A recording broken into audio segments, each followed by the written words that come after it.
Oh,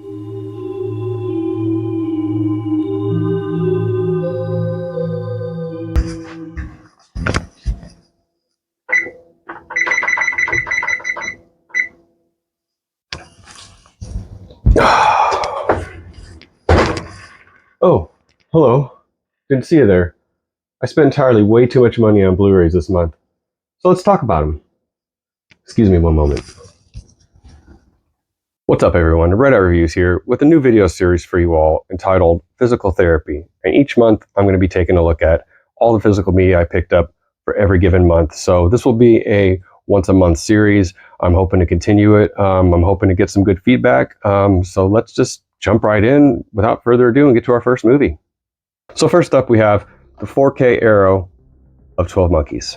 Now, this is something I begrudgingly bought at the beginning of the month because it had been found out later that some pressings of the original Blu-ray from Arrow and the 4K included a messed up edit in the middle of the movie somewhere. It's one of the scenes where Bruce Willis is being interrogated by the people of the present or the future, or whatever you want to think about it.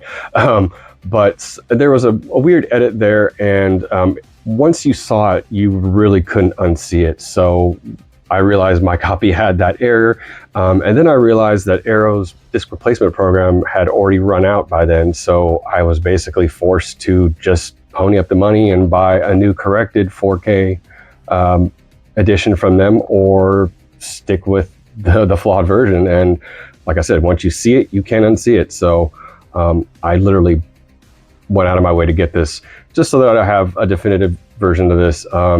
So yeah, otherwise it's a very great looking 4K. There's only one problem I have with it, and that's some of the lighting and some of the dream sequences that Bruce Willis has throughout the movie.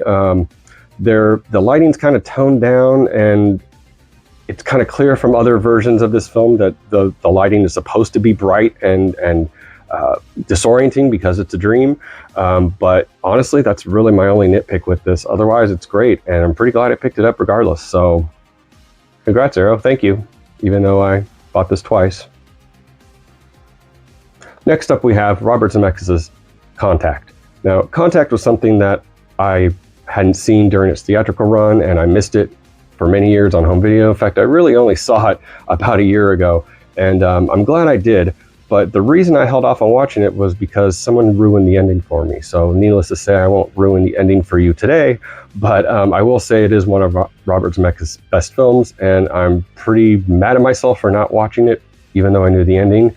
I'm hearing rumblings of maybe a 4K in the next couple of years, this year maybe, of this.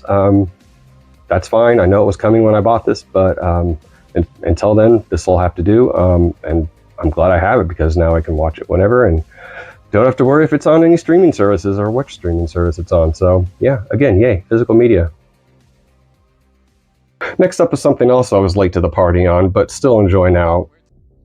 Cherry Falls.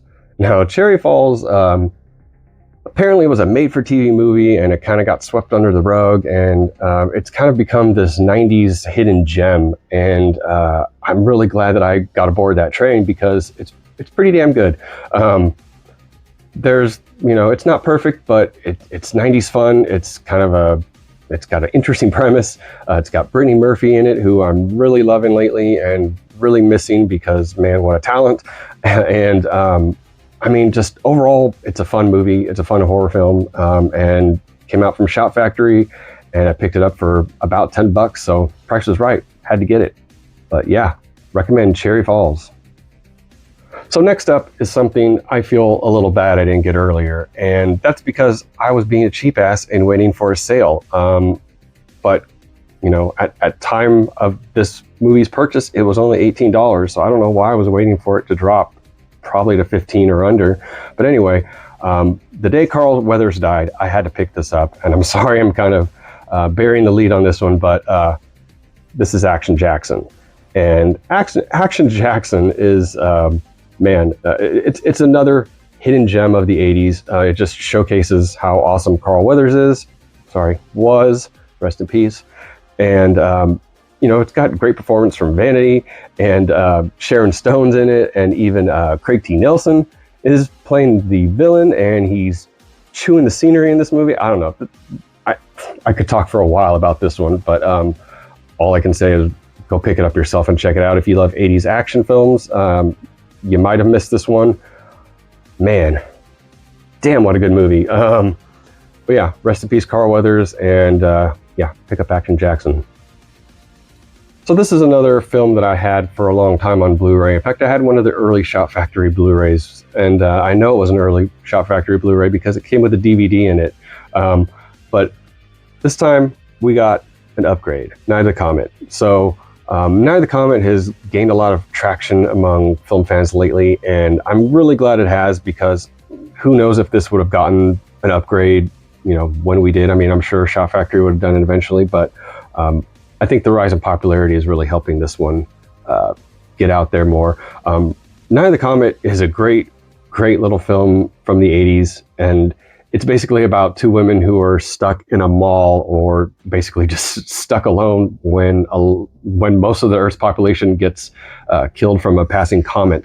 This film has a lot of great usage for HDR and Dolby Vision, and I think this is the last version of this I'm going to have to buy, because it looks stunning. Looks a lot better than the Blu-ray, almost a DVD. But yeah, I told myself I wasn't going to buy this, but it took me a little while, and I eventually caved in and got it. Didn't wait for a sale or anything. I had to have it. So yeah, I picked up Night of the Comet, and glad I did. Great film. If you love 80s sci-fi / horror, definitely worth checking out. So next up we have a Godzilla quad feature, and we have GMK, Godzilla versus Mechagodzilla. I'm sorry, Godzilla against Mechagodzilla. There is a difference. Godzilla Final Wars and Godzilla Tokyo SOS. Now, these are all blind buys for me, based on some recommendations from people online. James Rolfe of Angry Video Game Nerd recommended some of these on his videos. He also recommended, a lot of people recommend GMK, which I'm very excited to watch. Haven't seen any of them yet, so they're all blind buys, like I said, and I think I picked them up off of eBay for $10 a piece, so 4 movies, $20, a lot of Godzilla. Count me in. So next up we have just a little upgrade, and that's Independence Day on 4K. I upgraded from the Blu-ray, and needless to say, this is a worthy upgrade. It does look a lot better. Picked this up for $10 used at my local used record store. And I don't know what else I can say about this movie that hasn't been said. It's Independence Day, it's 4K, yeah. So next up is a title I'm pretty nostalgic about, and it's something I really didn't add to the collection until recently, and that is Three Kings. So Three Kings is a nice little dramedy out of the late 90s, 1999 to be exact, starring George Clooney, Mark Wahlberg, and Ice Cube, and directed by David O. Russell in one of his first movies. I think this is his first movie, but anyway, it's basically a heist movie that takes place with Saddam Hussein's gold and in 1990s Gulf War. And man, comedy drama, you know, nostalgic from the 90s. Man, I picked this up cheap because it's a WB title. I wasn't sure how easy this was to get, so I had to go for eBay. But glad I did. Got it real cheap, and man, awesome movie. Check this out if you need a good laugh and a little good dose of the 90s. So next up, we have a little piece of early 80s Canucksploitation, and that is 1981's The Pit, put out by Kino Lorber. Now, this is a nice little hidden gem of an 80s horror adjacent film where a little boy basically feeds people to a big hole in the ground. And that's kind of all I'm really going to say about it. You just need to experience this for yourself. It's a great midnight movie to watch with some beers, some buds, and some friends. And I know Red Letter Media has done coverage on this. I can't remember if it's their best of the worst or not, but I definitely recommend checking that out and checking out The Pit itself. Next up, we have another upgrade from Blu-ray to 4K, and that is The Martian, directed by Ridley Scott. Now, I know this is a bit of a dad movie, but I recently watched it not too long ago for the first time and really enjoyed it. I enjoyed it a lot more than I thought I would. I really love the way Ridley Scott does sci-fi, even if the sci-fi isn't the story isn't the best, I can always count on Ridley Scott for the technical merits of the film to be on point. That's kind of why I really love Prometheus. Don't hate me for saying that, but that's what I love the most about Prometheus, is just the world that it's in. And same thing for The Martian here. Yeah, it's another movie where they got to go save Matt Damon, but it's fun, it's uplifting, it's a nice little, safe sci-fi movie. And you might be asking why I didn't go with the extended cut that's available. I specifically went for this edition because I hear the picture encode is better on this than the theatrical cut on that extended edition. I'm also hearing from people online that the extended edition isn't really so much better in terms of a film all around. So, I mean, I'm pretty happy with the movie I saw, so I'm pretty happy with just getting this. So we're almost done.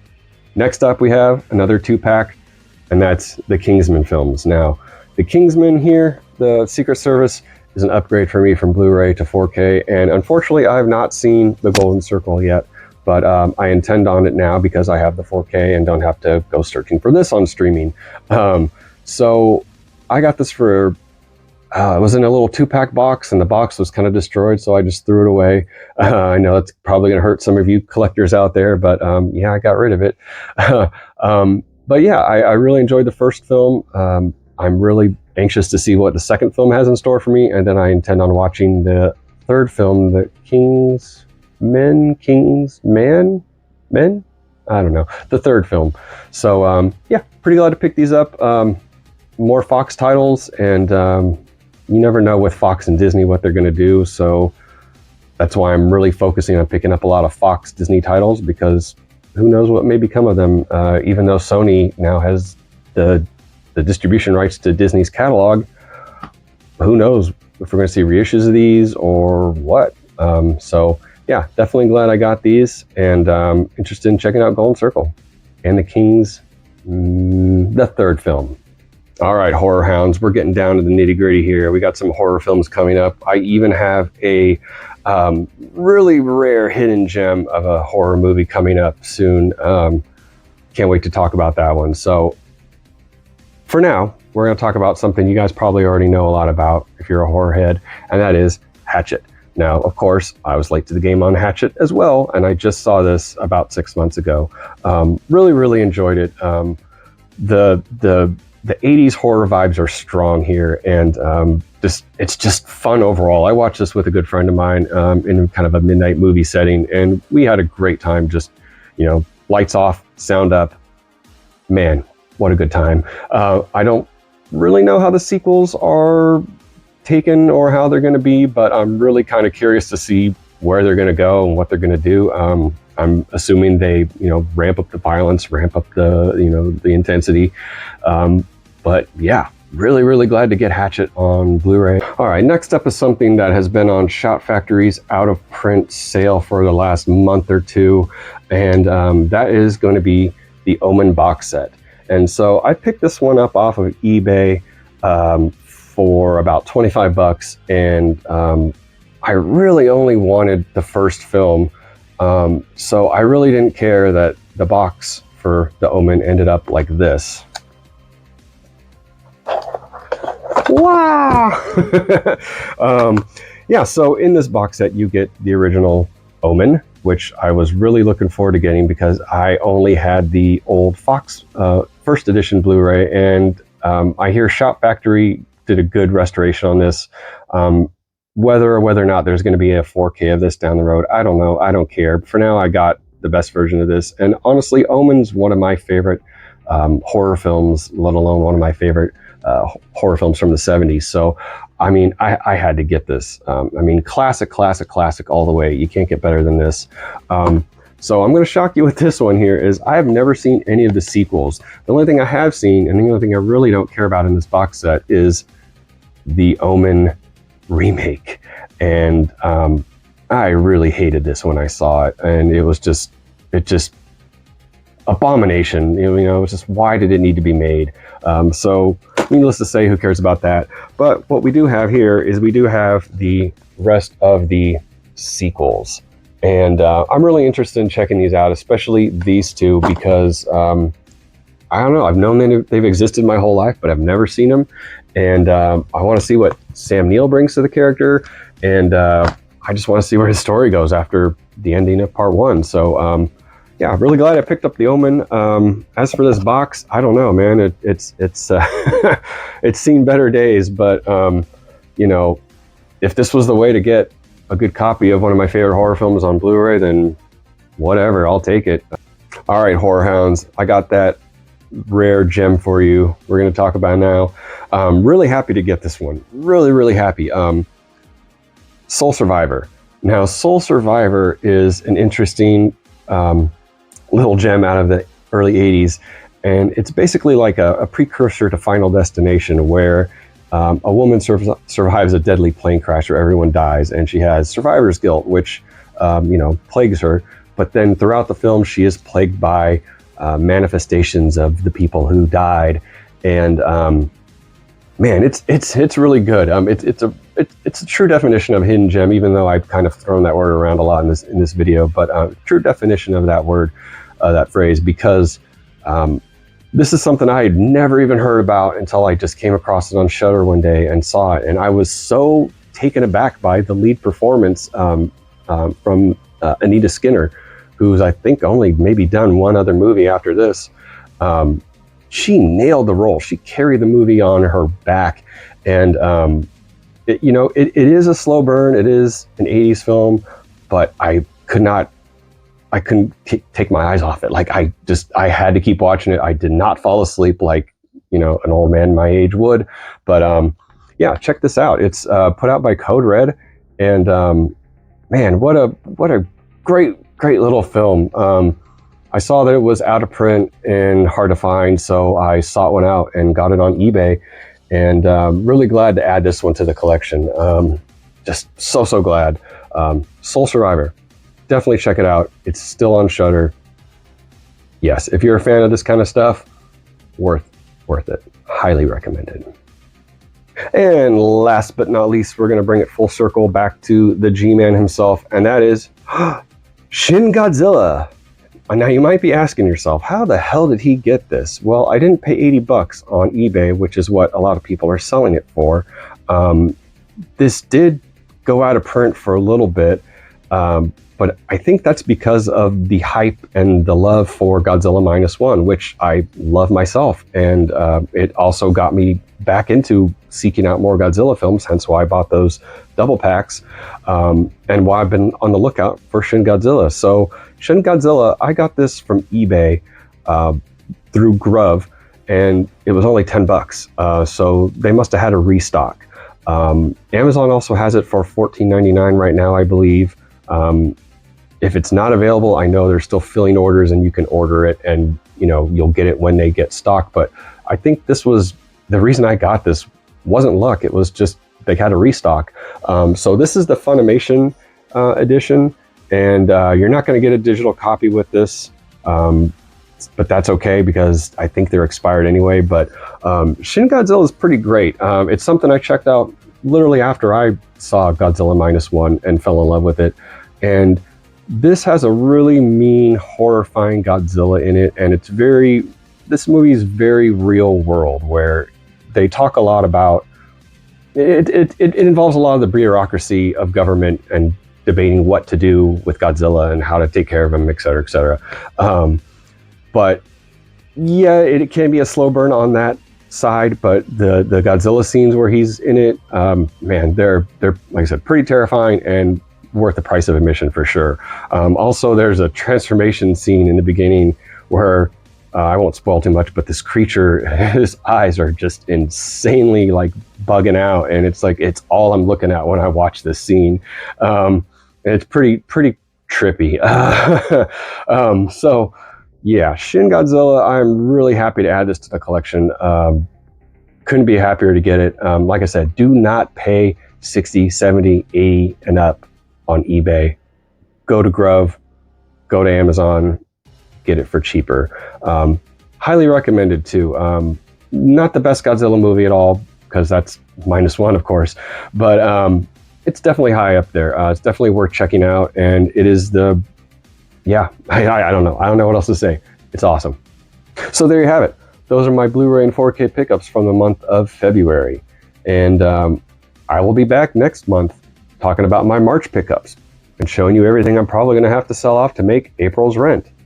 So with that said, I'm going to try and do more of these every month and keep this series going. I believe it is therapeutic to talk about the movies you buy, and that way you rationalize it to yourself how much money you spent each month. So yeah, please like and subscribe. Leave a comment below.